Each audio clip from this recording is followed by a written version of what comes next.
Hello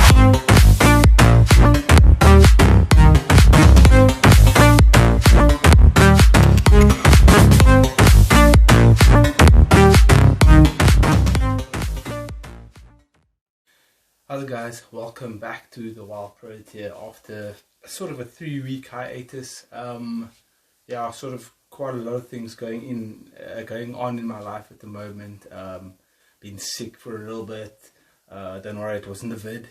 It was just quite a bad stomach flu. And then yeah, just quite a bit going on in my life at the moment. So exciting times for me personally, but also meant that I hadn't been able to put as much effort as I wanted into this. There has been so many topics to talk about over the last few weeks. Obviously, the last time I was with you guys was the T20 international against Pakistan. I think there was a preview for the series.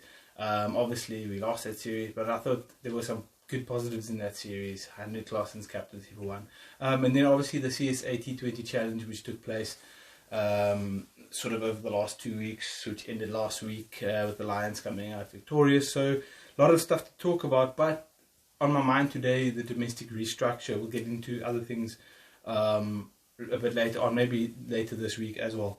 The domestic restructure. Now, this has been a topic for quite a while. Graham Smith, initially when he came in, they said there's going to be sort of a restructure of the current system and the domestic system and how it works.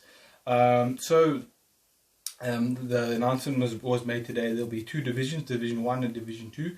Division 1 will be Boland, Eastern Province, Free State, Gauteng, KZN Coastal, Northerns, Northwest and Western Province. In Division 2 will be Border, Easterns, KZN Inland, Limpopo, Mpumalanga, Northern Cape and Southwestern District, or SWT, as we call them here in the Western Cape. So yeah, just a few of my personal notes on this. I think expanding the player pool will be great. I think now we're going to get to discover some hidden gems, in places that you might not have found them before, because I should imagine if you don't come from the 6 provinces or the 6 franchises, you're not in and around that sort of area, it must be very difficult to get noticed. I think there'll be more opportunities. I think there'll be more opportunities for the late bloomers, for the guys who don't do well at school, for the guys who mature sort of 25, 26, and then maybe make it through the domestic system. Maybe not, to play for South Africa, but to be a really good first-class player. I think there's more of those, and I don't think there'll be as many guys falling through the cracks. I think guys will be more inclined to play club cricket now, because there's a definite, there'll definitely be a pathway through club cricket into the franchise system. So I think that's going to be, I think that's exciting for club cricketers especially. And then the first division, first class system, the provinces are allowed to contract 16 players, and then the second division provinces, they're allowed to contract 11 players each. So I worked it out, that's 209 first class players. That's excluding the Proteas, that's excluding freelance players, and that's excluding guys that are like around the fringes who don't have contracts and stuff like that. So I think in a sense there's going to be around 400 cricketers within like the first class system, maybe 500 cricketers within the first class system, which I think is a healthy number. Obviously it should be more because of the sheer size of our country, but I think it's baby steps with this system, and I think it's a good system. I think there's going to be a few teething problems. Obviously the initial years, the standard of cricket might drop a bit until we can find the guys that are going to step forward and step up. I think it's going to be difficult initially, and I think that's a reason why they've made the first season. There's no promotion and relegation for the first season, but the second season, after the second season, there will be promotion and relegation. So basically you've got you got some time to find your feet as a second division team or first division team. I think that competitive nature, having that promotion relegation, is going to be so great. I have to say I'm a little bit worried for my Cobras slash Western Province. We haven't been doing that well lately. A lot of players have left Western Province recently. Obviously I don't know why that is, but we'll have to wait and see on that one. Hopefully, we can pull it together. We still got guys like Kyle Ray and George Linder who can do the business, and obviously the Milan brothers and a few others. But I think in the bowling department especially, I think we're lacking at the moment. The CSA T20 challenge was for me a big eye opener in the bowling department. We just didn't have the bowlers to compete in that tournament. Anyway, enough about that. Let's have a look at some more of my notes.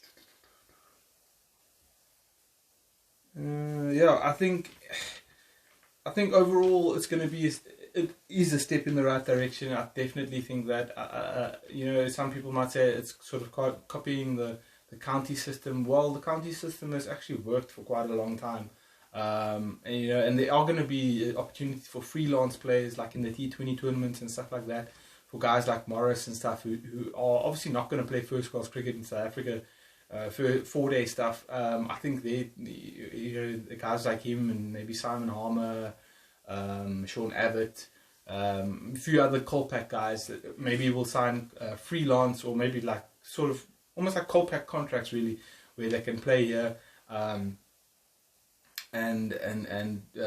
not play under the sort of guise of CSA or the provincial setup.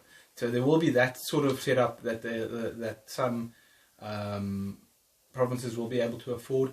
Also, what I heard someone say on comments today is the fact that, or on Twitter or something like that, is the fact that these provinces eventually will have to be self-sufficient. So having the guys playing on TV is a huge step in the right direction, I think, because it's going to make the incentive to be playing first division cricket so big now.